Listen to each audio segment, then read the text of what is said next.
Haleluya. Terima kasih Tuhan, terima kasih Tuhan. Sungguh kasih-Mu luar biasa dalam kehidupan setiap kami. Kebaikan-Mu luar biasa dalam kehidupan kami. Dan saat ini Tuhan, kami boleh melihat kebaikan Tuhan. Dan kami percaya bahwa kebaikan Tuhan tidak akan pernah berkesudahan dalam kehidupan kami. Artinya sampai masa tua kami, sampai akhir kehidupan setiap kami, kasih kebaikan Tuhan akan terus melingkupi kehidupan kami. Dan kami percaya kami akan melihat hidup kami pasti diberkati. Pekerjaan bisnis kami pasti diberkati. Bahkan sampai anak cucu kami, keturunan kami, generasi kami, semuanya juga pasti diberkati Tuhan. Terima kasih Tuhan, kami telah menaikkan pujian penyembahan kami. Tiba saatnya kami mau bawa hati kami Tuhan untuk terima kebenaran firman-Mu. Kami datang dengan hati sebagai hamba yang mau untuk diajar. Ajar kami Tuhan, didik kami, bentuk setiap kami Tuhan. Dan kami doa, kami bukan cuma duduk diam jadi pendengar, tapi kami boleh bangkit jadi pelaku-pelaku firman Tuhan. Dan kami juga doa Tuhan, kami percaya kalau kami jadi pelaku firman Tuhan, maka rancangan Tuhan, segala yang Tuhan sudah sediakan pasti jadi bagian dalam kehidupan setiap kami. Bahkan ucap berkat hamba-Mu yang Kau percaya untuk menyampaikan firman, kami doa urapan Tuhan mengalir. Sucikan hamba-Mu ini Tuhan, layakkan hamba-Mu ini. Bapak, jika ada dosa Tuhan, mohon ampunkan tubuh Kau yang berikan kekuatan. Bapak butuh urapan-Mu, hamba yang biasa dalam pengurapan Tuhan yang luar biasa. Sanggup Tuhan akan jadi luar biasa untuk jadi berkat. Semua yang hadir sekali lagi Tuhan diberkati dengan sempurna. Isi hati-Mu yang disampaikan, segala kemuliaan hanya buat Tuhan. Mari yang siap diberkati dengan sukacita, dengan iman, dengan bangga, sama-sama kita katakan amin. Tepuk tangan yang paling meriah buat Tuhan. Silakan duduk saudara. Terima kasih buat setiap rekan-rekan yang sudah melayani dengan luar biasa. Dan dari mimbar ini saya mau sampaikan salam damai sejahtera, shalom. Sekali lagi shalom. Haleluya. Dalam Tuhan ada sukacita, amin. Dan di mana ada sukacita pasti ada senyuman di wajahnya. Sama-sama boleh berikan senyuman dulu. Jumpai kanan kiri depan belakangmu, katakan mari bersukacita dalam Tuhan.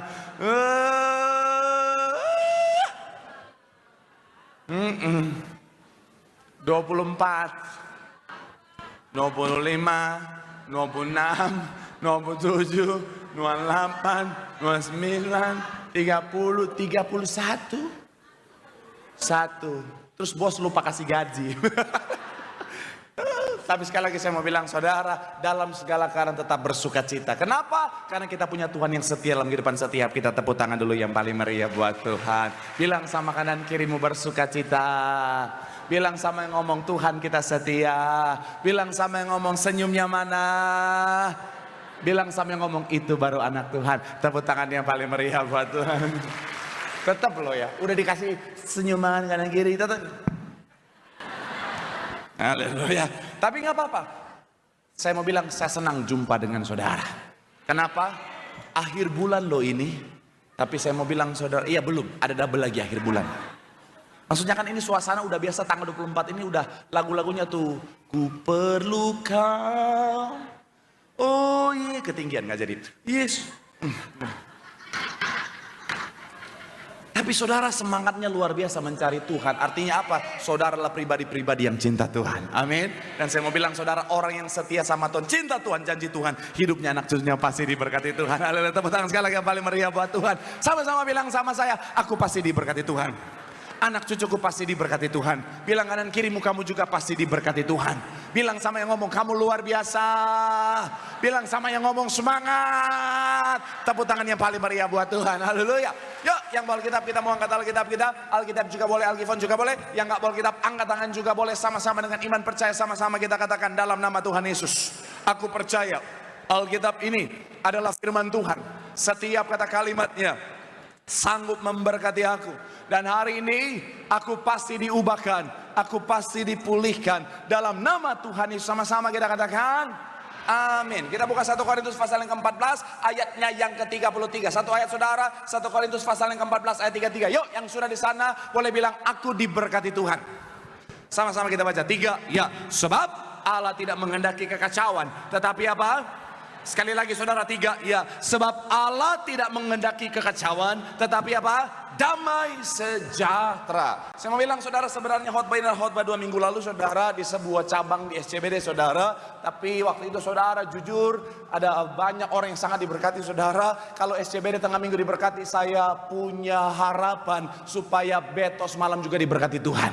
Amin. Nah khotbah ini saudara adalah bicara tentang begini saudara, bahwa dalam kehidupan setiap kita tuh punya keinginan bahwa hidup kita rapi, saudara. Hidup kita tertata dengan baik, saudara. Contoh sederhana, dalam hal keuangan, kita punya harapan bahwa semuanya tertata dengan baik, semuanya teratur dengan baik. Dalam hal jadwal misalnya, dalam hal pekerjaan misalnya, dalam hal bisnis, saudara. Saya percaya setiap kita punya harapan bahwa apa? Oh, semuanya tertata dengan baik, semuanya teratur dengan rapi, saudara. Dan bahkan contoh sederhana, dalam konteks rumah misalnya, tempat kita tinggal, saya percaya normalnya orang itu mau supaya apa? Tempat tinggalnya atau rumahnya itu, saudara, dalam keadaan rapi, dalam keadaan tertata dengan rapi. Dan saya mau bilang, saudara, itu secara psikologis adalah hal yang bisa berdampak positif buat kita, saudara. Karena jujur kalau bicara tentang yang namanya berantakan, bicara tentang kekacauan, itu, saudara, bisa yang namanya punya dampak yang buruk. Kalau ini, saudara, dia sudah, kalau dikatakan apa, saudara, secara psikologis adalah hoarding disorder, saudara. Ini yang suka numpuk sampah, jadi bantar gebang pindah ke kamar dia, saudara. Kalau yang ini harus baptis 2 kali, agak lama dikit, 5 menit, saudara. Tapi sekali lagi saya mau bilang, saudara, normalnya saudara dan saya pasti mau yang namanya tertata dengan rapi, keteraturan. Kenapa? Karena sekali lagi itu bisa berdampak baik pada yang namanya kenyamanan psikologis kita. Sebaliknya, menurut penelitian, kalau bicara tentang contoh sederhana, rumah yang berantakan misalnya, rumah yang kacau, saudara, saya mau bilang ternyata itu bisa berdampak buruk. Studi membuktikan apa? Itu bisa bikin stres, bisa bikin depresi, saudara. Jadi kalau rumah itu berantakan, saudara, orang yang tinggal di dalamnya bisa stres. Tadi pagi ketika saya tunjukkan ini, ada bapak-bapak duduk di depan langsung sikut istrinya. Dua. Karena zaman sekarang ada banyak istri-istri, rumah udah kayak kapal meletus, dia biarin. Main HP terus, scroll. Sampai suami pulang kantor, mau jalan aja, Tuhan, susahnya minta ampun, saudara. Jangan ketawa ibu-ibu, bertobat. Betul bapak-bapak? Oh my God. Saya mau bilang sekali lagi, saudara, dari segi teologis juga, saudara, dalam konteks kerohanian, saya mau bilang, saudara, roh kita juga menginginkan keteraturan, ketertiban. Kenapa? Karena Roh Kudus di dalam kita adalah roh yang teratur, atau bicara tentang roh yang tertib. Sama-sama bilang sama saya, Roh Kudus. Sama-sama bilang sama saya, roh yang teratur. Sama-sama bilang sama saya, roh yang tertib. Amin. Tapi begini, saudara, bicara tentang kehidupan, ada banyak hal dalam kehidupan setiap ini, saudara, kehidupan setiap kita, saudara, itu unpredictable, saudara, atau tidak terprediksi, saudara. Kadang-kadang saudara dan saya mau semuanya rapi, kadang-kadang saudara dan saya kita mau semuanya tertata dengan baik, tetapi kadang-kadang ada kejadian yang tak terduga yang akhirnya bisa mengacaukan semuanya. Kadang-kadang keuangan kita sudah kita tata dengan rapi, sesuatu yang terjadi akhirnya apa? Mengacaukan keuangan kita. Kadang-kadang rumah tangga kita sudah tertata dengan rapi, ada sesuatu yang terjadi mengacaukan rumah tangga kita. Kadang-kadang bisnis kita, pekerjaan kita, karir kita sudah tertata dengan rapi, ada sesuatu yang terjadi, kacau semuanya. Dan saya mau bilang, saudara, Tuhan tidak mau saudara dan saya dalam keadaan kacau, saudara. Makanya dikatakan apa di sana, 1 Korintus 14 tadi dikatakan, sebab Allah tidak menghendaki apa? Kekacauan. Karena kekacauan itu bisa berdampak buruk, saudara. Orang kalau kacau gampang terdistraksi. Orang kalau kacau bisa membuat dia keluar dari jalan Tuhan. Orang kalau dalam keadaan kacau, iblis akhirnya apa?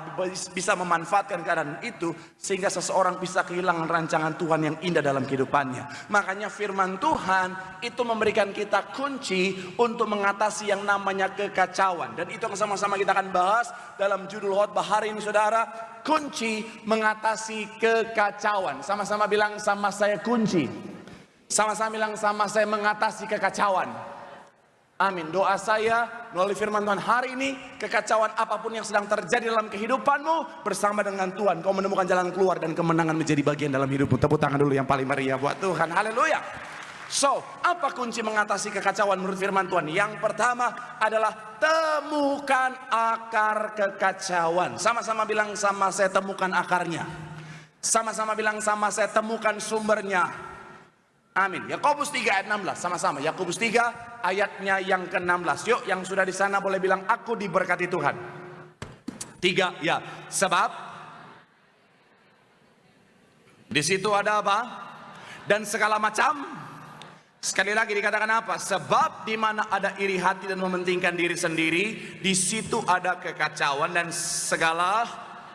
Kalau saudara perhatikan, kekacauan itu terjadi, akarnya adalah iri hati dan mementingkan diri sendiri. Jadi ayat ini saudara menjelaskan bagi setiap kita bahwa segala sesuatu yang namanya kekacauan ada akarnya. Dan supaya saudara dan saya bisa mengatasi yang namanya kekacauan itu, yang pertama kali harus kita lakukan adalah temukan akarnya, temukan sumbernya. Sama-sama bilang sekali lagi sama saya, temukan akarnya. Sekali lagi sama-sama bilang sama saya, temukan sumbernya. Kenapa ini penting? Karena begini saudara, respon akan sangat menentukan hasil. Tetapi respon yang benar akan sangat ditentukan oleh diagnosa yang benar. Artinya begini saudara, urutannya, jadi bicara tentang hasil itu ditentukan oleh respon. Respon ini ditentukan dari apa? Pengetahuan kita akan sumber atau akarnya. Kalau misalnya sumbernya salah, kalau misalnya akarnya salah, responnya bisa salah, hasilnya bisa keliru saudara. Contoh sederhana, dulu saya pernah dikerjain sama papi saya. Karena dulu saya STM, ya, tampang boyband Korea Utara, tapi saya dulu STM saudara.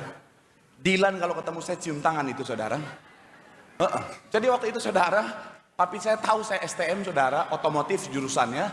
Kemudian papi saya isengin saya, dia parkir mobil depan rumah. Terus dia bilang, tolong bantuin itu mobil mogok di depan.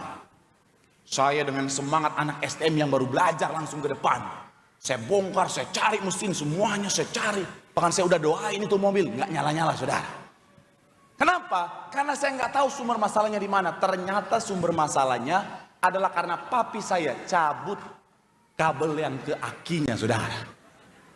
Oh, memang papi saya iseng banget saudara. Buat papi kalau nonton cepat bertobat. Nah, jadi saya mau bilang sekali lagi saudara, karena sumbernya tidak ketemu, akhirnya apa? Semua responnya jadi salah. Respon yang salah tidak menghasilkan hasil yang tepat. Dalam kehidupan kita juga sama. Seringkali saudara, kekacauan itu terjadi, respon kita salah, tidak akhirnya bisa kita solve kekacauan itu. Karena kita nggak pernah tahu sumber sesungguhnya dari mana. Tapi kalau kita tahu sumber sesungguhnya, kita akan meresponnya dengan benar. Makanya pastikan, sekali lagi sama-sama bilang sama saya, temukan akarnya. Sama-sama bilang sama saya, temukan sumbernya. Amin. Karena seringkali saudara, kalau kita sekali lagi nggak temukan akarnya, bagaimana kita bisa merespon nih? Seringkali saudara dan saya misalnya, suami pulang marah-marah. Saudara sudah berusaha untuk menyambut dengan sukacita. Saudara sudah berusaha menyumbangkan tari-tarian papa. Papa. Suami tetap marah karena saudara tidak menemukan akar masalahnya di mana. Sebenarnya akar masalahnya adalah suami lapar. Harusnya kasih makan, bukan kasih tari-tarian. Kadang-kadang istri ngambek, suami udah ajak main padel, ajak jalan-jalan ke tempat wisata di Tambun.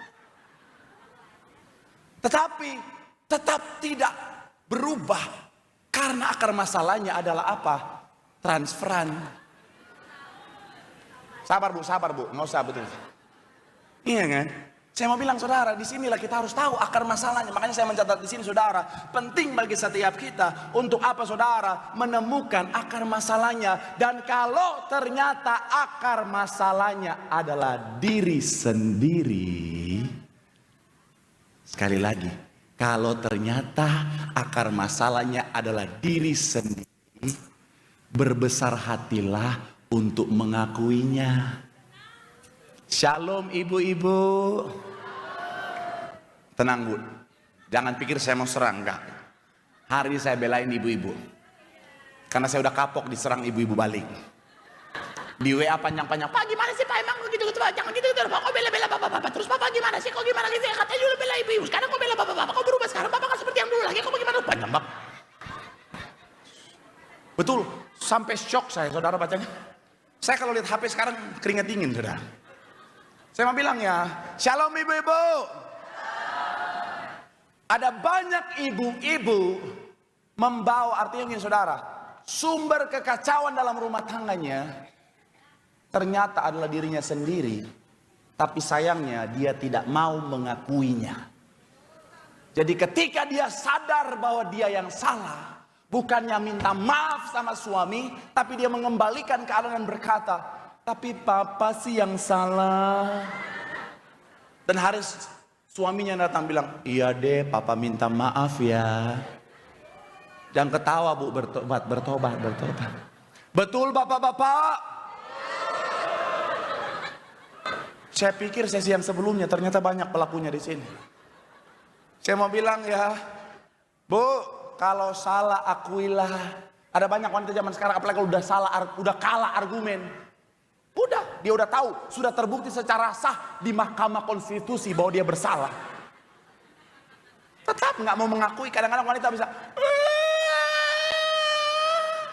Akhirnya suami yang, iya deh papa yang salah. Tuh kan. Saya mau bilang bu, kasihan suamimu, betul bapak-bapak? Iya. Yeah. Tenang bu, tenang, sabar. Saya diintervensi. Bapak-bapak sekarang, saya adil. Shalom bapak-bapak. Berkurang suaranya. Saya mau bilang, sama aja. Saya mau bilang ya Pak, ada banyak kekacauan terjadi dalam rumah tangga karena ada banyak suami-suami terlalu egois. Sabar, saya belum nanya. Ibu-ibu kalau dibelain dikit langsung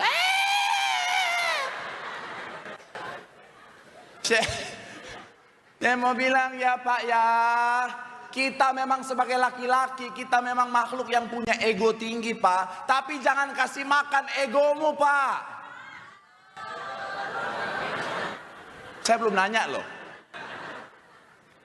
Saya mau bilang ya, ada suami-suami kadang-kadang terlalu ego banget. Memang dia imam dalam keluarga, memang kita imam dalam keluarga Pak. Tapi nggak usah ego-ego begitu banget gitu Pak. Istri ngomong dikit, diam kamu Amirah. Oh Tuhan. Itu rumah tangga atau pesinetron Indosiar. Istri harus hormat kayak apa? Memang Alkitab bilang, hai istri tunduklah kepada suamimu. Cuman nggak gitu-gitu juga Pak. Kau itu suami bukan kaisar Tingning Pak. Mentang-mentang Alkitab bilang istri tunduklah kepada suami. Setiap kali suami pulang istri harus di depan pagar bersama anak.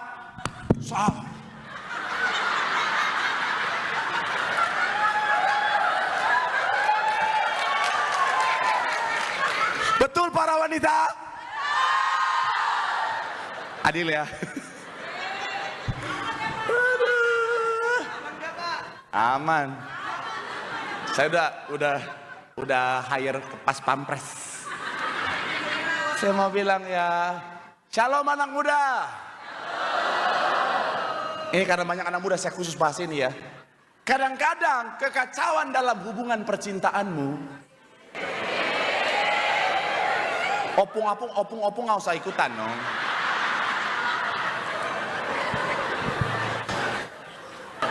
Kayaknya aroma minyak kayu putihnya udah banyak tapi masih kayak udah nggak cocok opung, nggak usah. Opung mikirin kesehatan aja opung, udah. Nggak usah bahas cinta opung, nggak usah. Karena opung kalau ketemu dengan teman-teman udah bukan bahas, itu cowok ganteng banget, udah bukan. Gimana kolesterol tinggi ya, asam urat.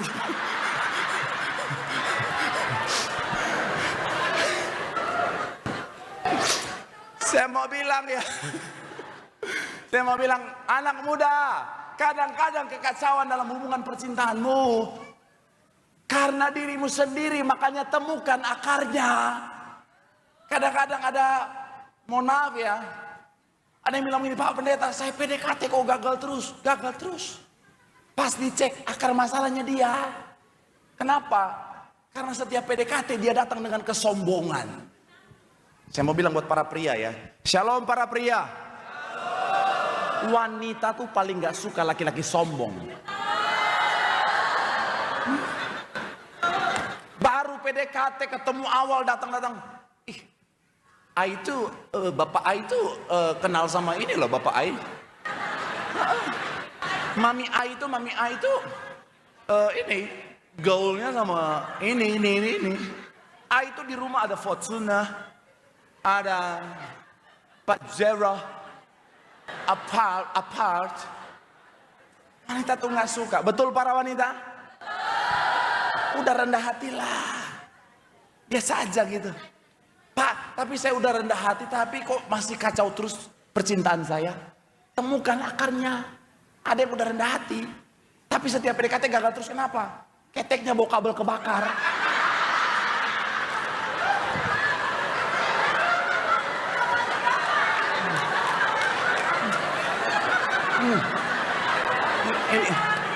Ini pendeta lain gak ada ngajarin saya doang, gak ada kerjaan, karena saya peduli sama saudara ya.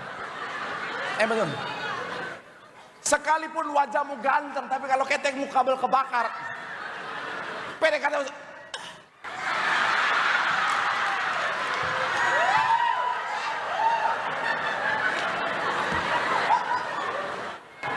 kan khotbah minggu lalu udah berat ya. Hari ini saya bikin santai dulu nih ya. Iya, wanita ya saya mau bilang ya. Wanita itu seringkali wajah tuh nomor 2. Yang penting wangi dulu. Betul wanita? Udah. Sebelum pakai minyak wangi, mandi dulu, mandi. Atau kadang-kadang ada yang keteknya enggak kabel kebakar, tapi nafasnya tuh bantar gebang.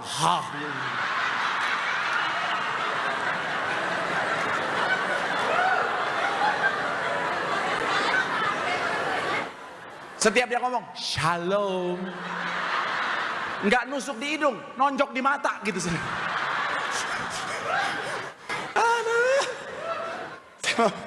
Aduh, udah puas.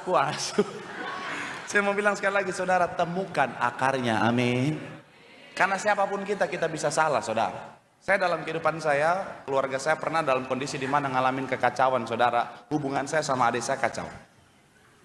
Saya memberanikan diri, berbesar hati untuk evaluasi, dan ternyata kesalahannya dari saya. Karena saya terlalu sayang sama adik saya terlalu mengekang dia, terlalu keras sama dia. Ketika saya temukan itu, saya evaluasi, saya perbaiki, saudara. Akhirnya puji Tuhan, hasilnya sangat baik. Saya mau bilang sekali lagi, saudara, temukan akarnya. Kalau itu karena dirimu, bilang sama kanan kirimu, akuilah. Bilang sama yang ngomong, kamu juga jangan ngomong doang. Bilang sama yang ngomong, bau kabel kebakar enggak tepuk tangan yang paling meriah dulu buat Tuhan, haleluya. Yang kedua, apa kunci mengatasi kekacauan? Yang kedua adalah minta hikmat kepada Tuhan. Sama-sama bilang sama saya, minta hikmat. Sama-sama bilang sama saya, minta sama Tuhan. Kita lihat ayat 17 sampai 18. Yuk sama-sama kita baca ayat 17 sampai 18. Yang sudah di sana boleh bilang, aku diberkati Tuhan. 3, ya, tetapi pendamai, peramah, penurut, penuh belas kasihan dan tidak memihak dan tidak apa? Ayat 18, dan buah yang terdiri dari apa? Ditaburkan dalam damai untuk apa? Kalau saudara perhatikan, segala yang baik dalam ayat 17 dan 18, kuncinya ada di bagian 17 bagian awal dikatakan apa? Tetapi hikmat yang dari, sama-sama bilang sama saya, hikmat dari atas. Sama-sama bilang sama saya, hikmat yang dari Tuhan. Amin. Dalam kehidupan setiap kita, setelah kita tahu apa akar masalahnya, apa sumber kekacauannya, yang kedua adalah apa? Minta hikmat sama Tuhan. Supaya apa? Supaya kita tahu apa yang harus kita lakukan. Kenapa? Karena dalam kehidupan setiap kita manusia yang terbatas. Seringkali saudara kita bingung, seringkali kita nggak tahu apa yang harus kita lakukan. Tapi kalau Tuhan yang memberikan kita hikmat, kita tahu apa yang harus kita lakukan. Katakan amin. Oh Pak, saya tahu Kak, saya tahu Pak apa yang harus saya lakukan. Saya mau bilang saudara, seringkali kalau kita pakai hikmat kita sebagai manusia, pengalaman kita, saya mau bilang saudara, kita bisa salah, kita bisa keliru. Kenapa? Karena pengalaman kita, karena pengetahuan kita, tidak akhirnya apa saudara bisa menjamin kepastian di depan. Kita hanya bisa memprediksi, tetapi sekali lagi perspektif kita terbatas. Jadi kalau saya bisa analogikan saudara, orang yang sedang dalam kekacauan masalah tentang persoalan kehidupan, dia seperti berjalan di labirin saudara. Apa itu labirin? Kira-kira seperti ini saudara. Labirin ini saudara, kalau saudara ada di posisi di dalam permainan ini saudara, yang kebanyakan bisa tampak hanyalah dinding atau tembok dan tembok. Dan saya mau bilang saudara, lebih banyak jalan buntu daripada jalan yang benar. Dan kalau kita lagi ada di dalam, seringkali saudara kita kebingungan karena view atau pandangan kita terbatas. Tapi kabar baiknya, dari perspektifnya Tuhan sama seperti saudara dan saya punya perspektif yang jauh lebih tinggi. Sehingga apa saudara, kalau kita minta hikmat sama Tuhan, Tuhan yang tahu jalan yang terbaik akan menuntun setiap kita, sehingga kita akan sampai pada jalan keluar yang terbaik. Tepuk tangan dulu yang paling meriah buat Tuhan. Haleluya. Makanya John Calvin bilang begini saudara, pikiran manusia yang terbatas tidak dapat memahami semua rencana Tuhan yang tak terbatas. Oleh karena itu adalah bijaksana untuk diam dan taat di hadapannya. Sama-sama bilang sama saya, taat. Kalau Tuhan sudah kasih hikmat, jangan komplain sama Tuhan, taat. Karena gini, ada banyak orang ketika Tuhan sudah kasih hikmat, Tuhan sudah kasih tahu apa yang harus dia lakukan, dia malah argumen sama Tuhan. Ketika kekacauan dalam rumah tangganya, Tuhan kasih hikmat, lepaskan pengampunan kepada suamimu. Tak segampang itu. Masa aku harus mengampuni laki-laki macam itu Tuhan? Saya mau bilang saudara, ada banyak orang kadang-kadang saudara, kekacauan dalam keuangannya gara-gara dia borosnya minta ampun. Gaji 5 juta, gaya hidup 12 juta. 7 jutanya dari mana? Biar Tuhan yang siapkan. Malaikat datang, UI.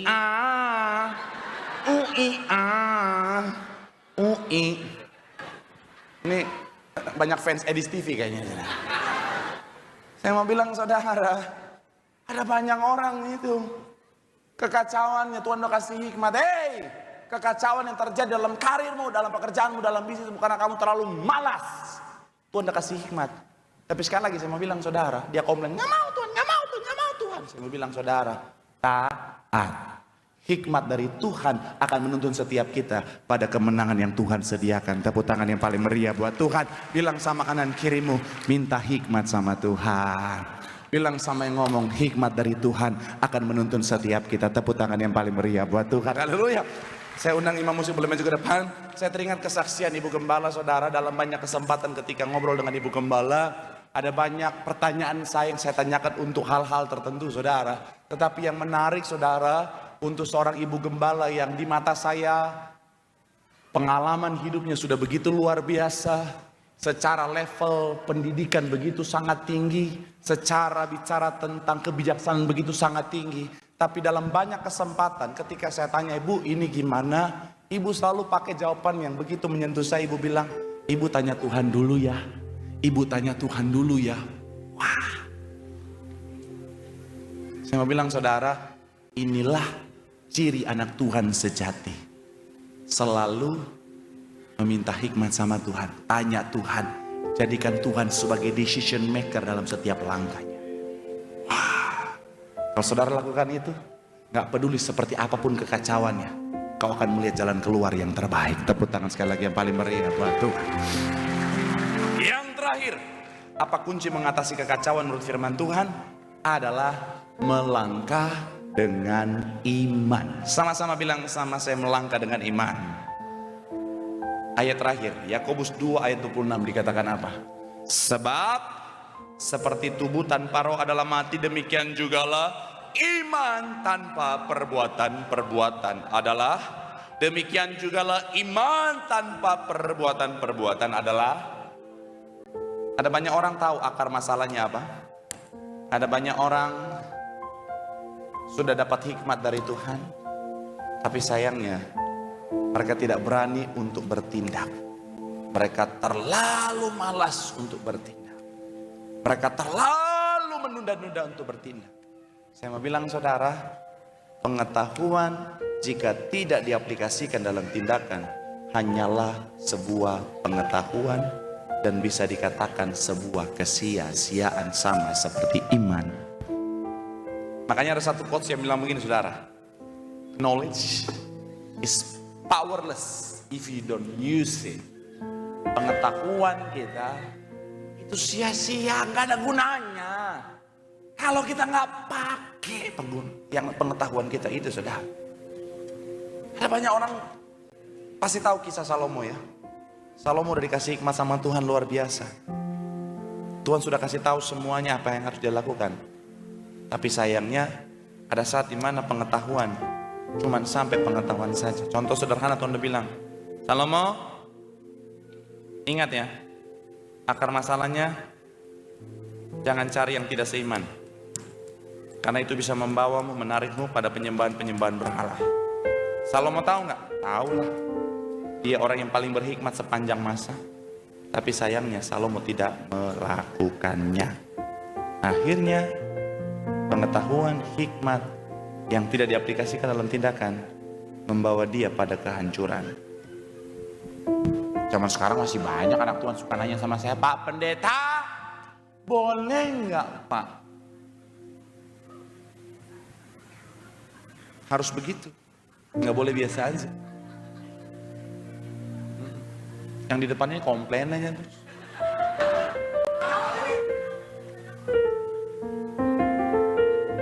Tolong minggu depan, bagian depan siapkan lakban.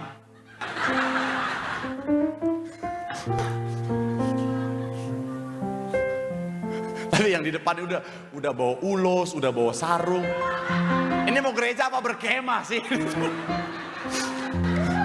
UIA. Banyak loh. Saya kan lagi kembali membangun channel YouTube saya ya. Yang belum subscribe, di blok aja nggak apa-apa. Tapi tolong, masa 33.000 terus nggak nambah-nambah?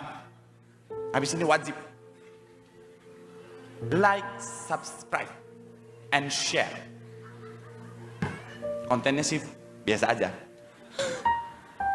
Ada yang masih suka nanya begini, Pak Pendeta, boleh nggak Pak? Saya mau bilang Alkitab kan udah tegas, gelap dan terang tidak boleh bersatu. Nih kan banyak yang kecewa kan, Pak, ganteng Pak. Usah.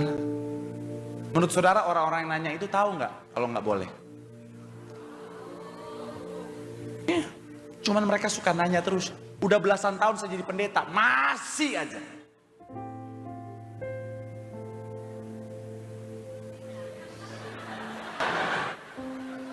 Ai cikilarte, ringan ya. Soalnya minggu lalu saya bikin khotbah, bikin garis-garis, udah bikin sesederhana mungkin. Kasihan, ada yang pulang.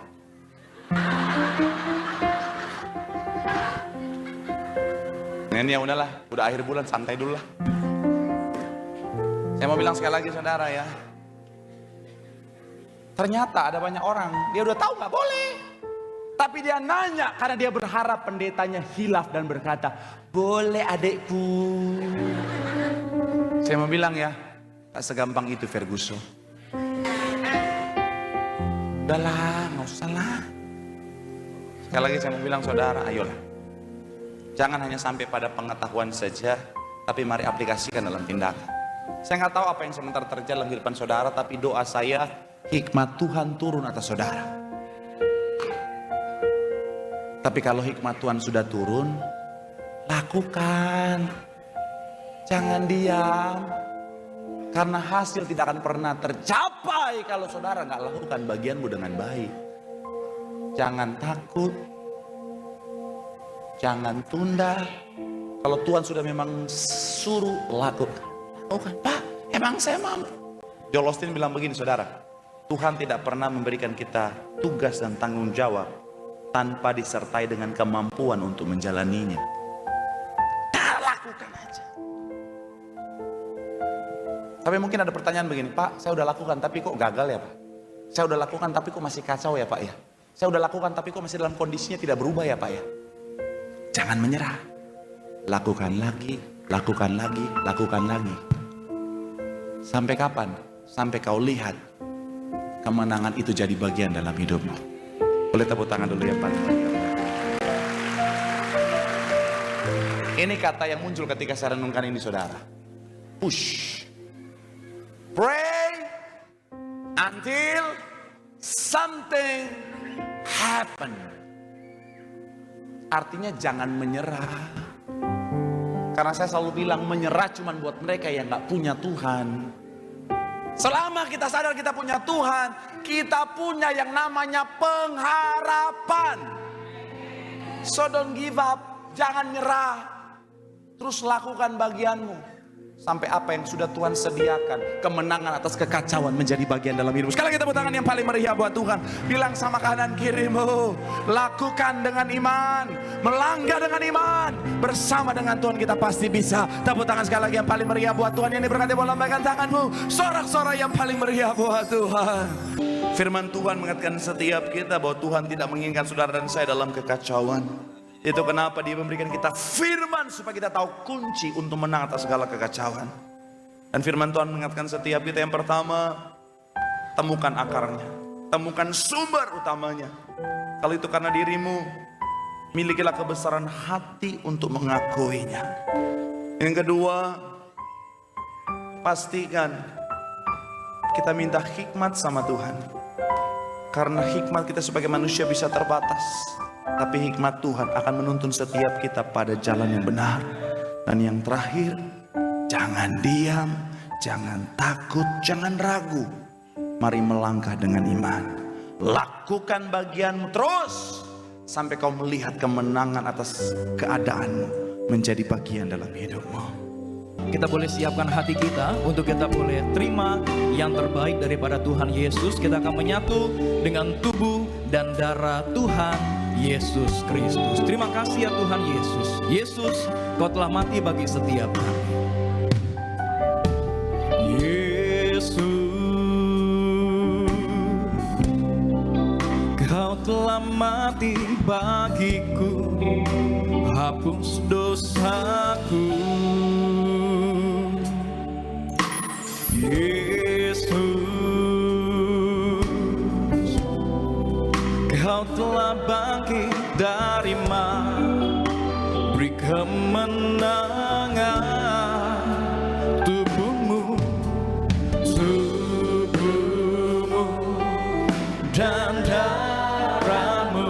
Mari Bapak Ibu jemaat Tuhan terkasih, sama-sama kita bangkit berdiri, sambut tubuh dan darah Tuhan Yesus Kristus.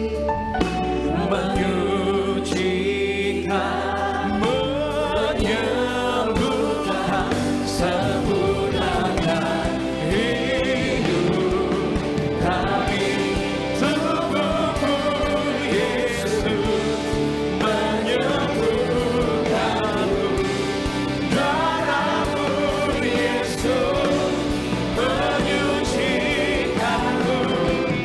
Ku jadi baru karena kasih-Mu. Haleluya, haleluya.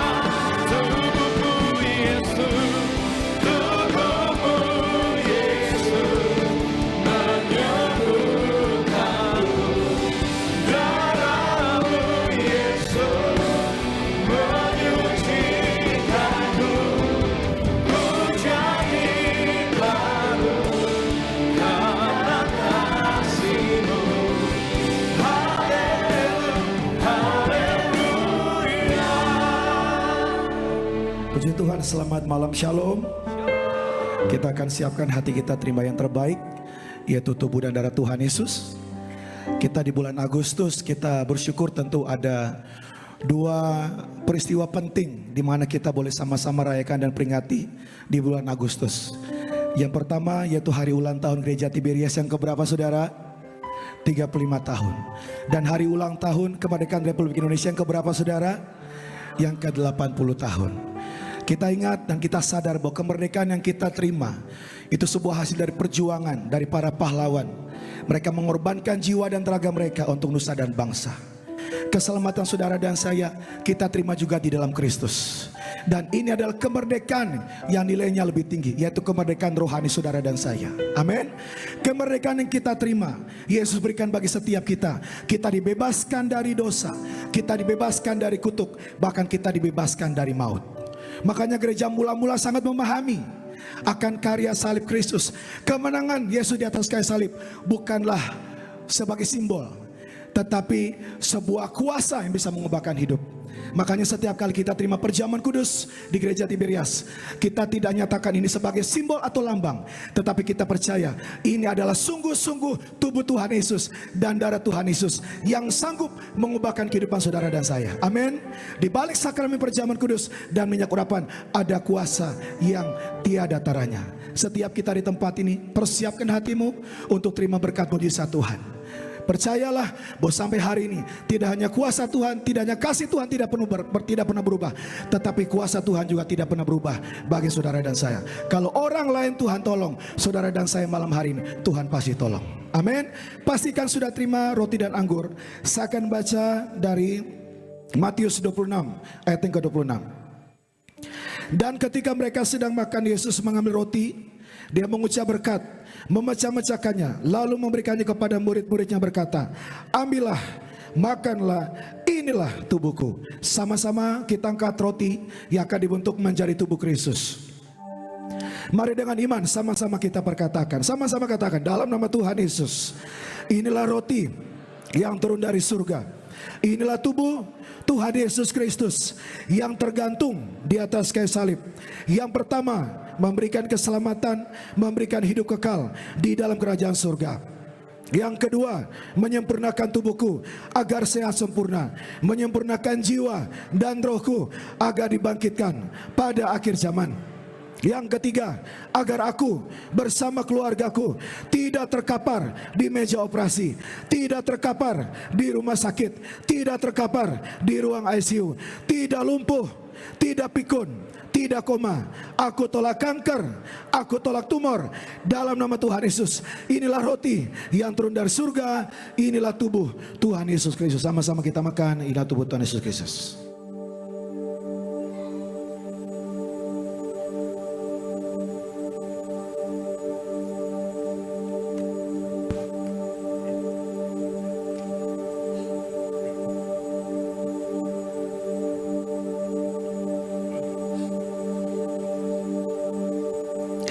Sesudah itu ia mengambil cawan, mengucap syukur, lalu memberikannya kepada mereka dan berkata, minumlah kamu semua dari cawan ini, sebab inilah darahku, darah perjanjian yang ditumpahkan bagi banyak orang untuk pengampunan dosa. Sama-sama kita angkat anggur yang akan dibentuk menjadi darah Kristus. Dengan iman sama-sama kita berkatakan, dalam nama Tuhan Yesus, inilah darah Tuhan Yesus Kristus yang tertumpah di atas kayu salib sebagai perjanjian yang baru dan yang kekal.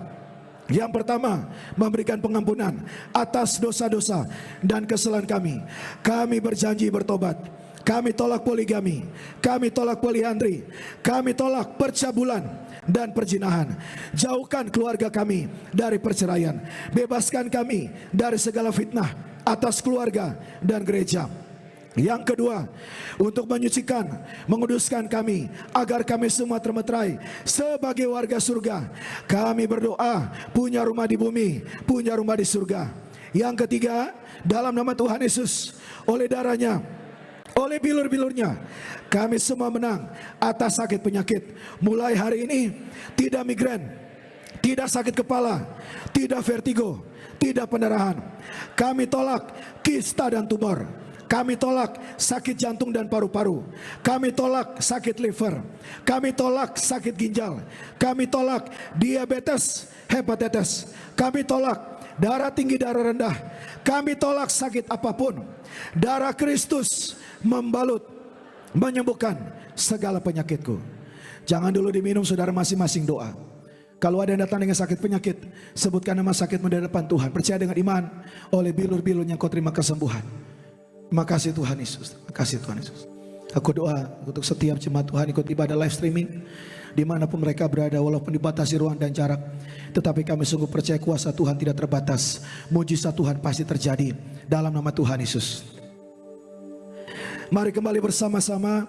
Tuhan Yesus yang mengajarkan kepada gembala sidang gereja Tiberias untuk diucapkan bahwa perjamuan kudus ini kuasanya lebih daripada roti mana. Artinya kami tolak miskin, kami tolak bangkrut, kami tolak pengangguran, kami tolak hutang-hutang pribadi, kami tolak minta-minta, kami tolak resesi ekonomi, tidak kekurangan, tidak celaka, tidak mara bahaya. bangsa Israel dengan roti mana menuju tanah perjanjian selama 40 tahun di padang gurun. Artinya dengan roti mana selama 40 tahun bangsa Israel setiap hari makan tidur. Dengan kuasa perjamuan kudus kita diberkati, tidak miskin, tidak bangkrut, tidak kekurangan. Yang kedua, dengan roti mana selama 40 tahun bangsa Israel setiap hari jubah baru, baju baru. Artinya kita akan mulia dengan kuasa perjamuan kudus menyatu dengan tubuh dan darah Yesus. Yang ketiga, dengan roti mana selama 40 tahun bangsa Israel setiap hari kasut sepatu baru. Artinya tidak jadi ekor tetapi jadi kepala, tidak gagal, tidak bangkrut dalam nama Tuhan Yesus. Inilah darah kehidupan, inilah darah kebangkitan, inilah darah Tuhan Yesus Kristus. Inilah darah Tuhan Yesus Kristus. Saya akan doa untuk minyak urapan. Saudara punya minyak, silakan diangkat minyaknya. Yang tidak bawa minyak, saudara bisa angkat tangan saudara. Mari kita doa sama-sama. Mari kita doa. Dalam nama Tuhan Yesus, kami serahkan setiap tetes minyak urapan ini. Perintah Tuhan di gereja Tiberias mengembalikan kuasa minyak urapan. Yang pertama, memuliakan Allah, memuliakan manusia. Hakim-Hakim 9 ayat 8 sampai dengan 9. Yang kedua, minyak urapan punya kuasa menyembuhkan orang sakit, mengusir setan-setan roh jahat. Markus 6 12 13. Yang ketiga, minyak urapan menghancurkan segala kutuk-kutuk. Yesaya 10 ayat 27. Yang keempat, minyak urapan menjadikan kami lebih dari teman sekutu kami. Ibrani 1 ayat 9. Kami serahkan setiap pot, setiap botol, setiap tetes minyak ini, minyak urapan kudus yang penuh kuasa dalam nama Tuhan Yesus. Haleluya, amin. Saudara silakan diurapi. Dalam minyak urapan kudus menyembuhkan sakit penyakit, mematahkan segala kuasa kegelapan, memuliakan Allah, memuliakan manusia dalam nama Tuhan Yesus. Inilah minyak urapan kudus dalam nama Tuhan Yesus.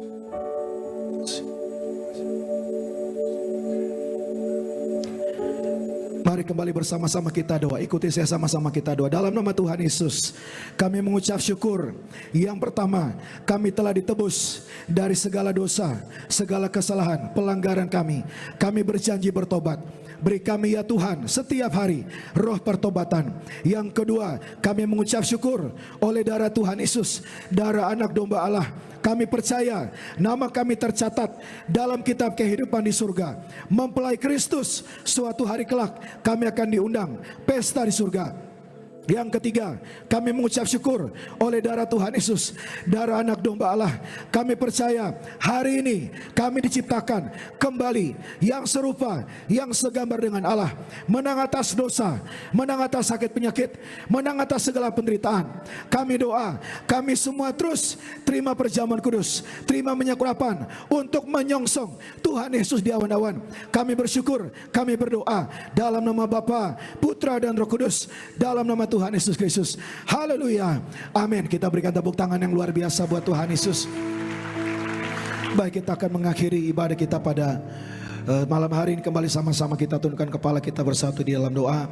Terima kasih Tuhan Yesus, kami bersyukur untuk penyertaan Tuhan bagi kami pada malam hari ini. Tuhan sudah pimpin sertai sampai kami tiba di tempat ini dalam ibadah KKRK Muda Buanerges Tiberias Bekasi Town Square.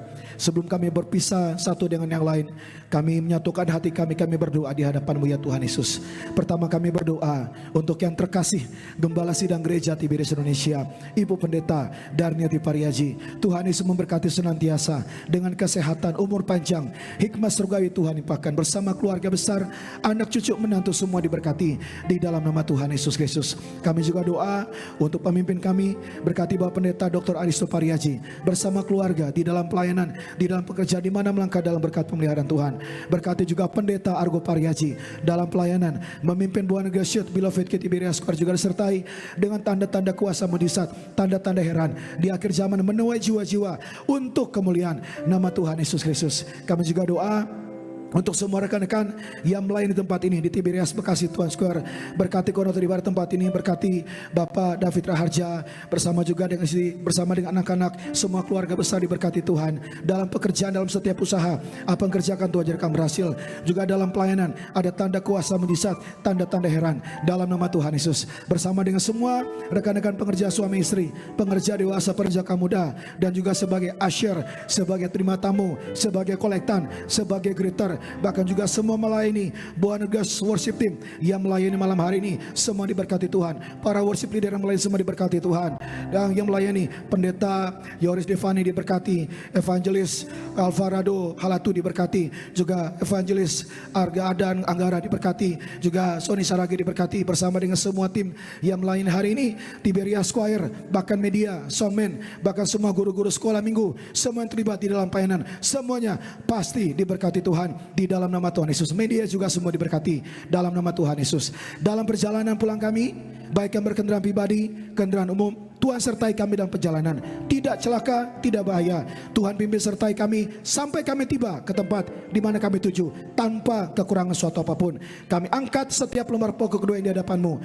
Engkaulah Allah yang perkasa. Engkaulah Tuhan penyembuh kami. Engkau Allah yang menyediakan segala kebutuhan kehidupan kami. Di atas kayu salib Engkau berkata, semua sudah selesai. Dan kami percaya, kami imani setiap doa kami Tuhan sudah dengar, Tuhan sudah jawab. Dalam nama Tuhan Yesus kita berikan tepuk tangan yang luar biasa buat Tuhan Yesus. Dan kami doa Tuhan pertemukan kami kembali pada waktu yang akan datang untuk boleh bersama-sama beribadah, memuji dan menyembah Tuhan di tempat ini. Kami doa bela gereja Tiberias dimanapun berada, bersyukur untuk 35 tahun gereja Tiberias boleh ada menjadi berkat tidak hanya bagi Indonesia tetapi bagi dunia. Kami doa setiap cabang-cabang Tiberias di kota-kota dimanapun berada, bila Tuhan pakai lebih heran lagi, orang dapat mengenal kuasa di balik sakramen perjamuan kudus dan minyak urapan. Karena firman berkata pada hari-hari terakhir akan datang masa-masa yang sukar, tetapi janji firman Tuhan bahwa yang ada minyak dan ada anggur tidak akan dirusakkan. Dalam nama Tuhan Yesus kita berikan tepuk tangan yang luar biasa buat Tuhan Yesus. Kami bersyukur malam hari ini kami sudah datang dengan berkat Tuhan. Kami akan mengakhiri ibadah malam hari ini. Kami akan terima berkat dari Tuhan Yesus. Mari Bapak Ibu jemaat Tuhan, angkat tangan, marahkan hatimu dan terimalah berkat Tuhan. Aminkan setiap doa ini. Percayalah setiap doa ini menjadi bagian dalam hidup saudara dan saya. Di dalam nama Tuhan Yesus, diberkatilah keluargamu, diberkatilah masa mudamu, diberkatilah pekerjaanmu, diberkatilah usahamu, diberkatilah keuanganmu, diberkatilah keluar masukmu, diberkatilah setiap langkah hidupmu. Tuhan memberkati engkau dan melindungi engkau. Tuhan menyinari engkau dengan wajah-Nya, memberikan engkau kasih karunia. Tuhan mengadakan wajah-Nya kepadamu, memberikan engkau damai sejahtera dan sekarang sampai Maranatha. Tuhan sudah datang kedua kali menjemput kita di awan-awan permai. Tidak hanya kita berkumpul di bumi, tetapi sama-sama kita berkumpul dalam kerajaan surga sepanjang masa diam di dalam rumah Tuhan. Yang percaya bersama-sama dengan iman kita mengatakan amin. Selamat malam, shalom untuk kita semua.